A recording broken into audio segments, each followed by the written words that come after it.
Welcome back to the Fixed Ops Roundtable. I'm Sarah Vantine here with Ted Ings.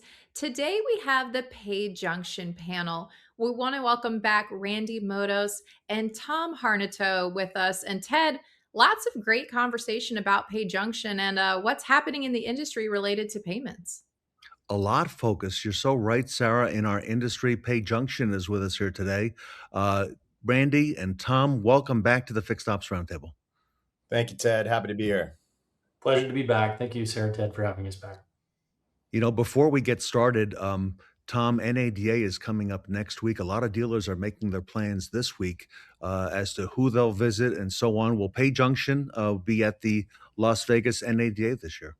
We will. Our team will be at NADA this year, and we're excited to be able to, meet all the dealerships, and we'll be having demonstrations at the booth and stop on by. Booth number 6444N.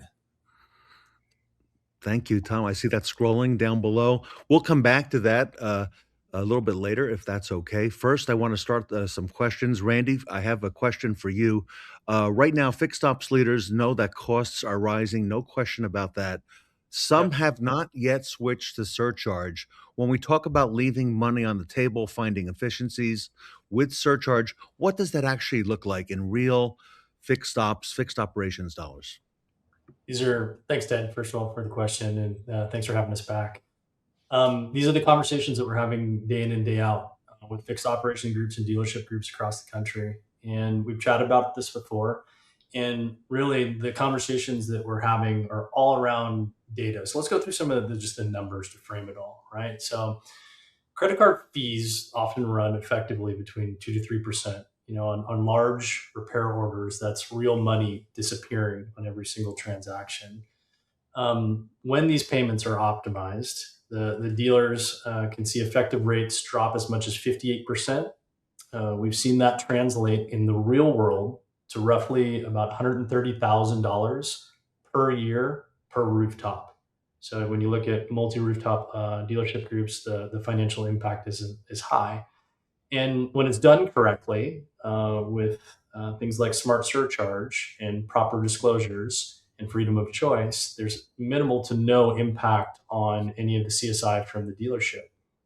And what does that mean for fixed operations? That means that the overall economics of the dealership are improved. So the pressure on the fixed operations for the performance, for the financial performance of the dealership is reduced. So it's a consideration that affects the entire dealership, fixed operations, and the entire dealership as a whole.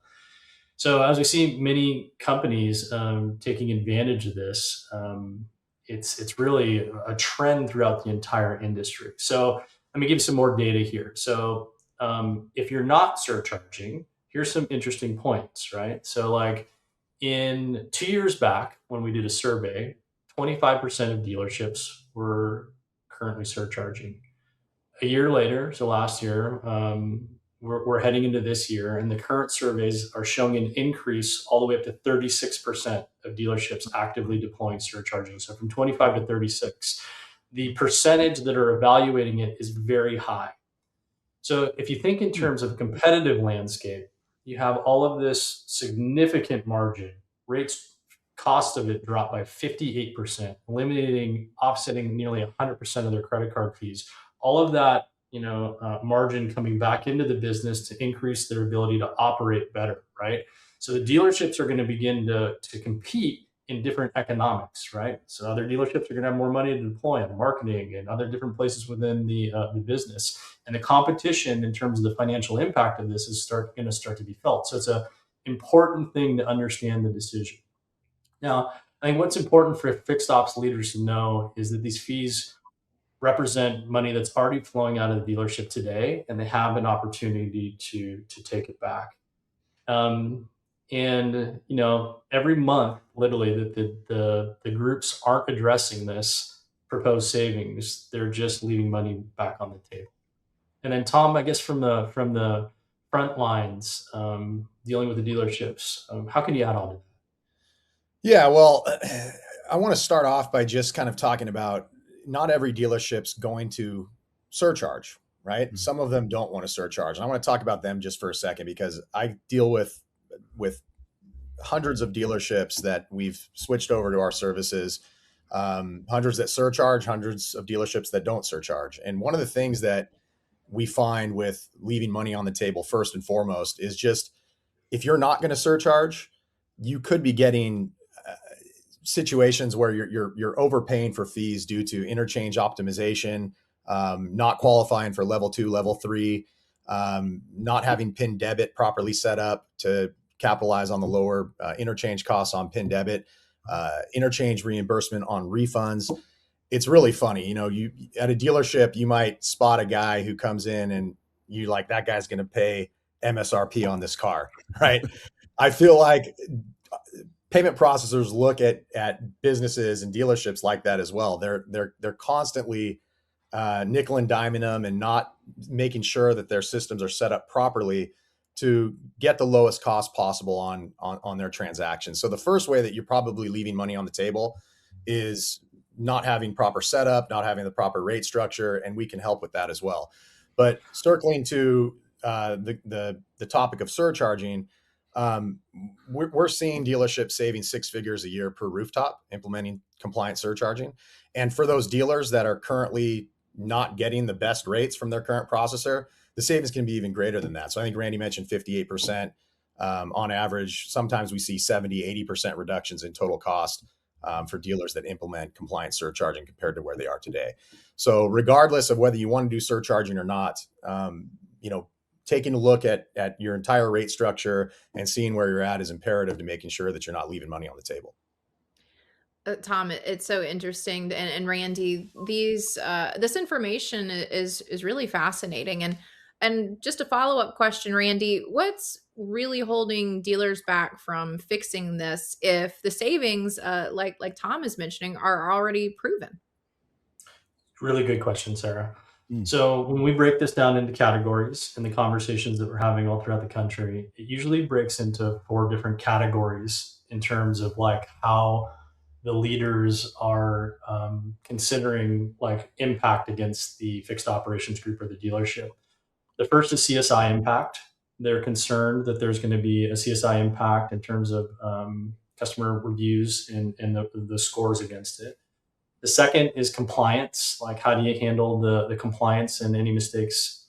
The second is staff training or disruption. Like, how do I do this and not like jam up the dealership? And then the last one, which is really important, is this actually creating more work for the controllers in the back office? And those are the things that we literally talk about all day long. So ironically, those risks usually come from manual processes and disconnected systems, not actually the payment strategy itself. So when surcharging relies on staff remembering compliance rules or verbal explanations, terminals without automatic disclosures that are outside of the integration of the DMS, or multiple systems that don't talk to each other, these things can arise. The CSI impact occurs when the customers just don't understand that they have freedom of choice. Per the regulations, the customers need to be presented both with the surcharge and the non-surcharge amount. They also need to be given the option to decline the transaction and make a different payment type. So with our technology that we deploy at PayJunction, you put out customer-facing terminals that have clear freedom of choice, communicate out to the customers so they know that they have a surcharge and a non-surcharge option that addresses the CSI impact. The customer-facing technology with the compliance built in addresses the compliance mistakes. The staff, when using all the technology that has all this built in, don't need training because they don't need to talk to the customers. The terminals are doing the talking and the disclosures to the customers. So you don't got to keep retraining the staff. Every cashier that comes in, you don't need to teach them about here's the compliant things you need to stay for surcharging. And then really importantly, like making sure that you have really strong reporting and surcharge offset reports so that the back office and the controllers are happy. Because when they're happy and if these systems are in place, everybody's happy, right? So these are literally the things that we build our technology for. These are the conversations and the demonstrations that we're having literally day in and day out for dealerships across the country. Tom, anything to add there? Yeah, I mean, just from the front line, I mean, what I hear from dealerships that implement surcharging is, why did I wait? I haven't had a dealership switch back from implementing surcharging. So I'm certain that there's, for every dealership that's listening today, that's hesitant to implementing surcharging due to CSI or just the scare of implementing something new and fearful of how it's going to disrupt their operations or whatever. There's dealerships around you surcharging today. It's happening, and it's the way that the industry is moving. So when you, as Randy mentioned, when you have a system that's going to make it easy for your staff to be able to communicate the surcharge to the clients, you have a system that takes care of all that stuff for you. You're not going to have those disruptions in your operations, and you're not going to have that negative impact to CSI. But I think just being on the front lines, the thing that I hear the most from dealers that we implement surcharging with is just, why did I wait? Because they don't see the negative impact to CSI that they might be fearful of. And, as Randy mentioned in the beginning, the longer you wait to implement surcharging, the more money you're leaving on the table, and you can't get that money back.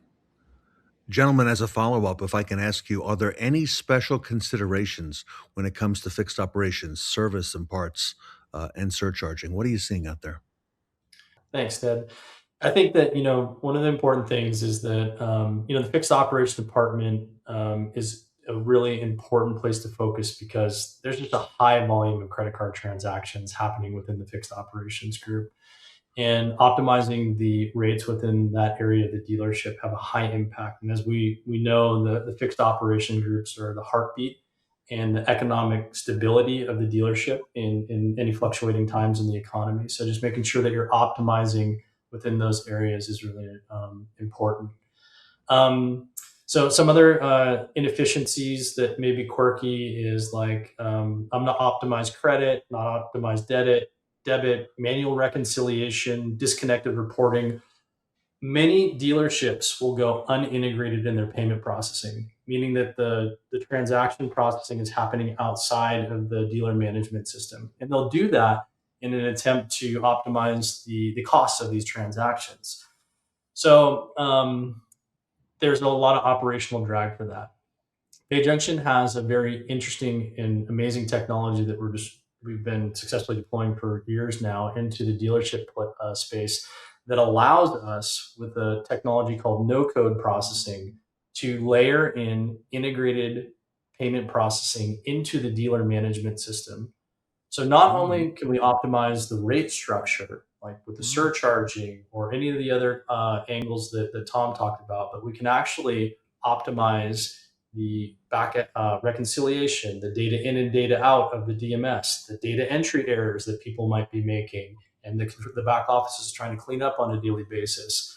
And we can do some really amazing things outside of the fees to create operational improvements and return on investment across the fixed ops group. Do you want to add on to that, Tom? Yeah, I think that's a really good point.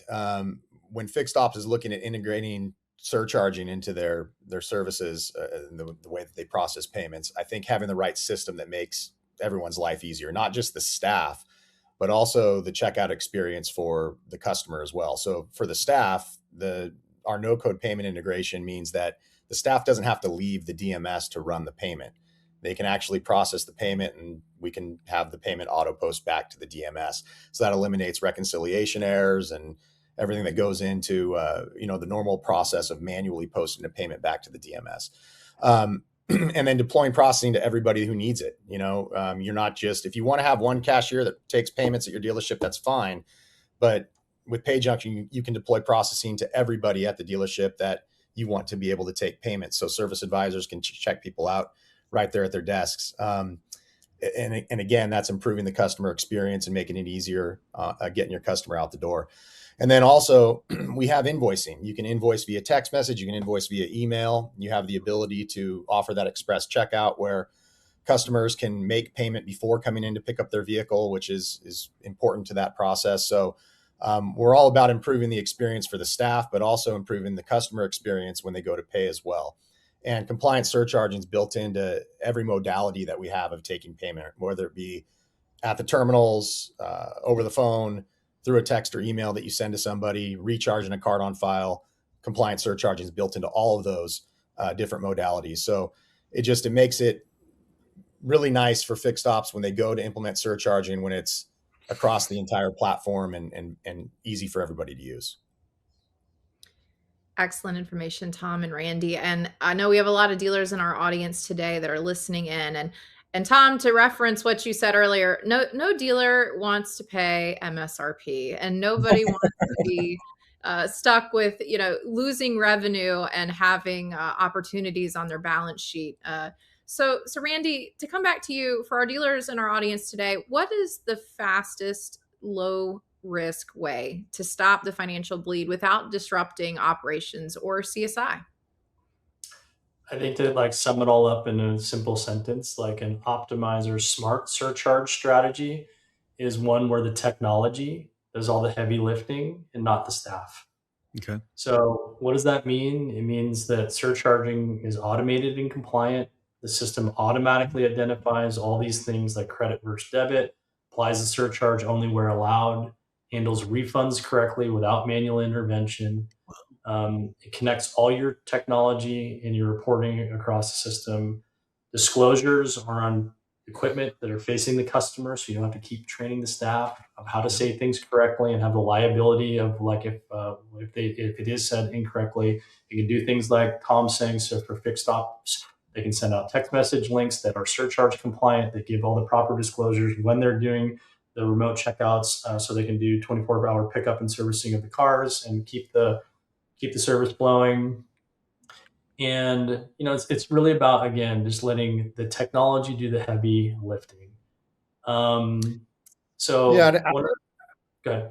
Sorry, Randy. I was just going to add to that as you're going through that stuff. For the dealerships that are not surcharging, the easiest way to save this money is implement surcharge. It's the way to go. For the dealers that are currently surcharging, though, I want to kind of circle back to what I said earlier about, when you see that guy walk into the dealership and you're like, that's the sucker that's going to pay MSRP and not negotiate the price. It's happening with these dealers that have implemented surcharging. We're seeing that while they're passing fees on to their customer and covering their cost on credit cards, they still have to pay the fees on debit card processing, right? Because you can only surcharge a credit card. You can't surcharge a debit card. Debit card. So the dealership is absorbing that fee on debit card transactions. And what we see constantly is dealers that are currently surcharging are overpaying significantly for debit. And I mean significantly, like 4 or 5 times what they should be paying. So Ted, do you have any idea what the wholesale interchange rate is on a debit card, a PIN debit card? I am not the expert for sure. And most dealerships aren't either, right? Well, the cost on that card, if it's issued by a major bank like Wells Fargo, B of A, Chase, et cetera, the cost on that card is 0.05% is the wholesale interchange rate. Okay. The wholesale, wow. The wholesale cost on that card.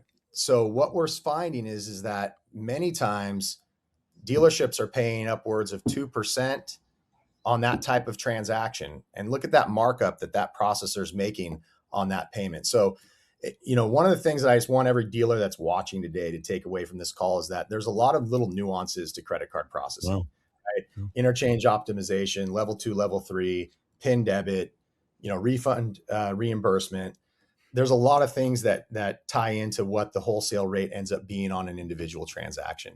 And what we do here at PayJunction is we take a look at that bill, your statement, and we'll identify what that true wholesale cost is on all those different types of cards. And we'll explain to you how your bill works. And we'll take those egregious markups that the processor's charging and we'll take those down, right? We're all about long-term relationships over short-term profits. So we don't need to gouge you on those types of debit cards and things like that. And that's what I really want dealers to take away from this call, whether you're surcharging or not, whether you want to surcharge or not. We have the ability to help you out and make sure that you're not that sucker paying MSRP for the car, right? We'll help you negotiate that rate down and make sure you're getting a fair deal. All right. Fair enough.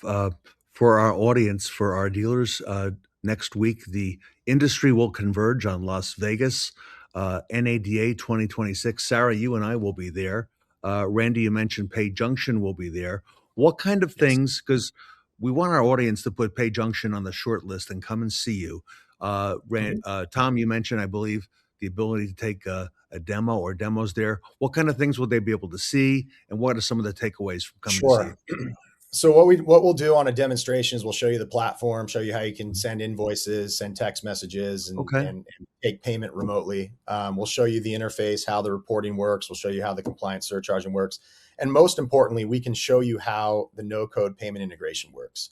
So depending upon what dealer management software you're using, we have the ability to show you how our solution will interact with that DMS to not only, scrape the amount that you're trying to bill your customer, but also post back and reconcile the payment upon approval. So we'll give you live demonstrations of the platform. And look, if you have a bill, if you have a statement, whether it's saved on your phone or you print it out, bring it over. Bring We'll it take with a you? look. We'll Okay. point out all of those, ways that we can reduce your costs. It's free. And, the team that we have there, we've got guys who have been doing this for 20 years. So they can dissect that bill in 5 minutes. So if you have a bill and a statement, bring it on over. If you don't, stop by. We'd love to show you a demonstration of how the product works. Sarah, great explanation from Tom and Randy. A lot of reason, Sarah, to stop next week at NADA.